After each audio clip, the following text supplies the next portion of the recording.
And I remember once I went to a lecture that I.B. Singer gave, and people used to say to him, you know, you're right, in a language, it's dying.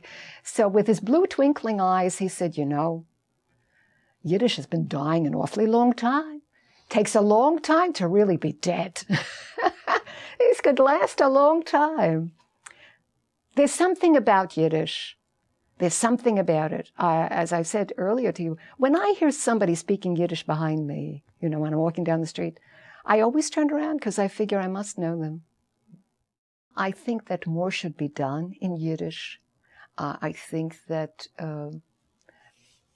it begins with us seeing it as worthy.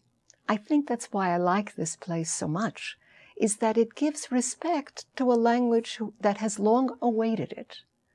As soon as we begin to respect a language, the world will respect it as well, and will get interested in it. So I think you know, there was a time in the 40s when everybody went to the Yiddish theater, and even people who didn't understand Yiddish, because they were told there's something to see.